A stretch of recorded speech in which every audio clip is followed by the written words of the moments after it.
Hello friends, welcome back to our new video, that is MCQs on medical microbiology, and this is the part 3 of this series of videos on medical microbiology. So the first question of this video, that is question number 41.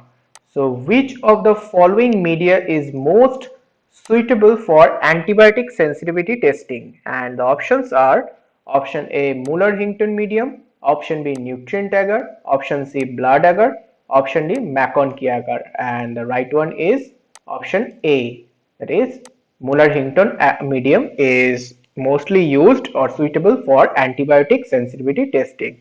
So this antibiotic sensitivity testing determines which antibiotic are most effective against a specific infection, and it can also help find treatments for antibiotic resistance infection. Okay, so next question देखेंगे. Next is question number 42.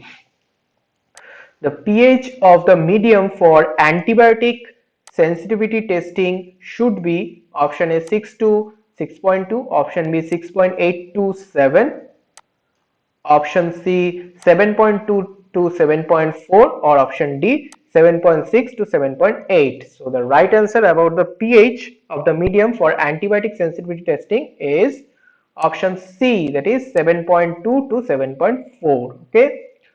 So let's move on to question number 43. It is the inoculum for antibiotic sensitivity by disc diffusion method should contain option A 10 to the power 4 CFU per ml, option B 10 to the power 5 CFU per ml, option C 10 to the power 6 CFU per ml, option D 10 to the power 8 CFU per ml. So the right answer is option D, that is 10 to the power 8 CFU per ml. So the inoculum for antibiotic sensitivity by disc diffusion method should contain 10 to the power 8 CFU or colony forming unit per ml. Okay. So next question is question number 44, that is in Stokes disc diffusion method, if the zone size is equal to larger than or not more than 3 millimeters smaller than the control control organism, then a strain is considered as option A sensitive, option B intermediate, option C resistant, or option D none of the above. So the zone size is equal to or larger than or not more than 3 millimeter smaller, and this is smaller than the control. So then strain is considered as option A, that is sensitive. So here we can see this is a antibiotic resistant plate where bacterial, this lawn growth is for bacterial growth, and this disc are the antibiotic disc. So if the antibiotic is killing the microorganisms in the plate, then a zone of inhibition we will get. There no growth will be present because of the killing by antibiotics. So here no growth present, so a zone of inhibition is formed here. So by calculating or measuring the zone of inhibition, this zone of inhibition, we can say whether a antibiotic is resistant or it's sensitive or it is intermediate. Okay, so this is the logic behind this antibiotic testing, testing. So let's move on to question number 45, that is in Stokes diffusion method, if the zone of inhibition size of the test strain is less sensitive than 2 millimeter, a strain is considered as option A sensitive, or option B intermediate, or option C resistant, or option D none of the above. So the right answer is option C, that is resistant. So if the zone size of the test strain is less sensitive than 2 millimeter, then we can say the strain is resistant. Okay, so suppose this is the antibiotic and the zone of inhibition is like this, which is less than 2 millimeter, then we can say that this microorganisms which is present in this bacteriological plate, which is resistant to this antibiotic action. Okay, so let's move on to question number 46, that is which of the following bacteria can cause infection of burns in hospital patients? And options are option A Pseudomonas aeruginosa, option B Acinetobacter, option C Staphylococcus aureus, option D all of the above. So the right answer is option D, that is all of the above. So this all of these organisms or bacteria which can cause infection of burns in hospital patients. Okay, so let's move on to question number 47.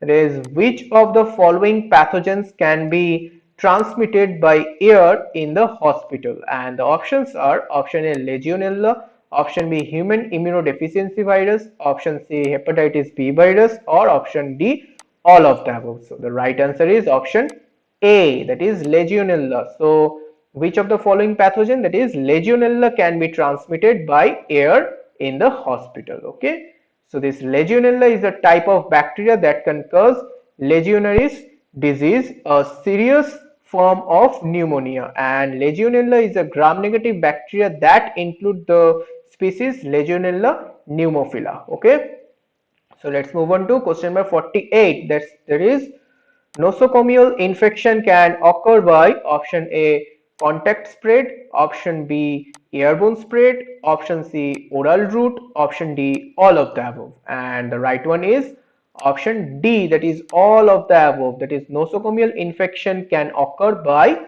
contact spread, airborne spread, and oral routes. Now we have to know what is nosocomial infection. This nosocomial infection, also called a hospital acquired infection, is an infection that occurs in a hospital or healthcare unit. Okay, so next is question number 49.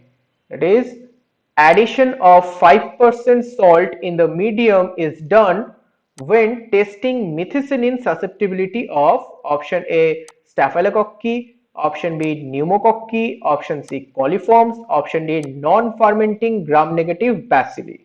And the right one is option A, that is Staphylococcus. So addition of 5% salt in the medium is done when testing methicillin susceptibility of Staphylococci. Okay, so let's move on to question number 50. There is, how many antibiotic discs can be accommodated on a 100 diameter plate in Stokes disc diffusion method? And the options are option A 5, option B 6, option C 7, option D 8, and the right one is option B, it is 6. So how many antibiotic discs can be accommodated on a 100 diameter plate? That is 6. Okay, so the Stokes disc diffusion method is a test that determines how susceptible bacteria are to an antibiotic. That is a antibiotic susceptibility testing. Okay,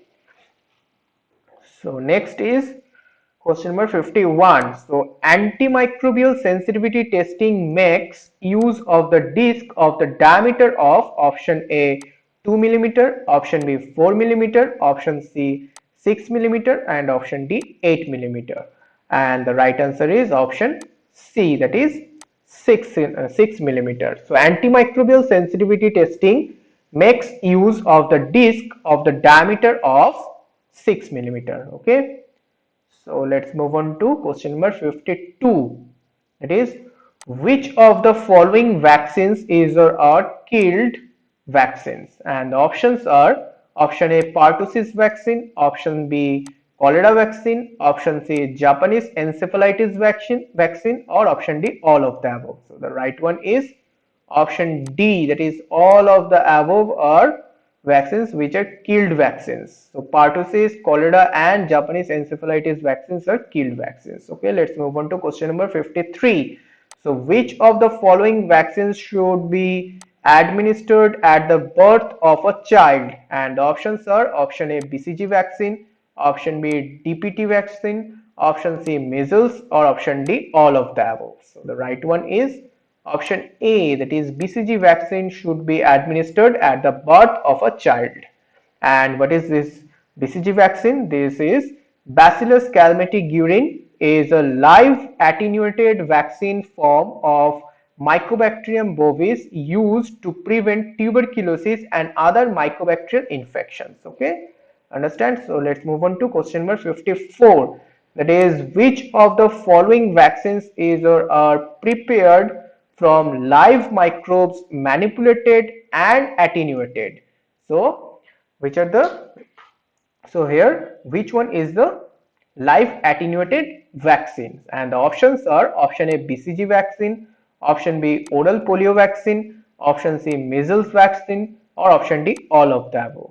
So the right one is option D. That is all of these organisms, all of these vaccines are live attenuated vaccine. Okay. So let's move on to question number 55. It is which of the following vaccines is or are subunit vaccines, and the options are option A hepatitis B vaccine, that is plasma derived, option B typhoid fever vaccine, option C meningococcal vaccine, or option D all of the above. So which one is subunit vaccine? That is D, that is all of these vaccines are subunit vaccine. Okay. So next is question number 56. So which of the following vaccine is or are prepared from microbial toxins? And the options are option A diphtheria vaccine, option B tetanus toxoid vaccine, option C both of the above, or option D none of the above. And the right one is option C, that is both of the above. That means diphtheria vaccine and tetanus toxoid vaccine. So which of the following vaccines are prepared from microbial toxins? That is diphtheria vaccine and tetanus toxoid vaccine. Okay. So let's move on to question number 57. So for broth dilution test for determination of MIC, that is microbial inhibitory concentration, the final inoculum should be option A 10 to the power 4 CFU per ml, option B 10 to the power 5 CFU per ml, option C 10 to the power 6 CFU per ml, or option D 10 to the power 7 CFU per ml. And the right one is option B, that is 10 to the power 5 CFU per ml. So for broth dilution test for determination of MIC concentration, the final inoculum should be 10 to the power 5 CFU per ml. So the next one is for agar dilution test for determination of MIC, the final inoculum should be option A 10 to the power 4 CFU per spot, option B 10 to the power 5 CFU per spot, option C 10 to the power 6 CFU per spot, or option D 10 to the power 7 CFU per spot. And the right one is option A, that is 10 to the power 4 CFU per spot. Okay. So let's move on to question number 59. A pH of greater than 7.2 to 7.4 favors the action of option A tetracycline, option B novobiocin, option C fusidic acid, option D all of the above. These all are antibiotics. So which one? So option D, that is all of the above, because this pH of greater than 7.2 to 7.4 favors the action of all of these antibiotics. Okay, so let's move on to the last question of this video, that is question number 60. That is specific immunoglobulins are available for passive immunization against option A tetanus, option B rabies, option C hepatitis B, option D all of the above. Sorry, this is a mistake. So specific immunoglobulins are available for passive immunization against option D. This all of the above. Okay, so these are all 20 questions of this part 3 video on medical microbiology. Okay, so thank you for watching this video.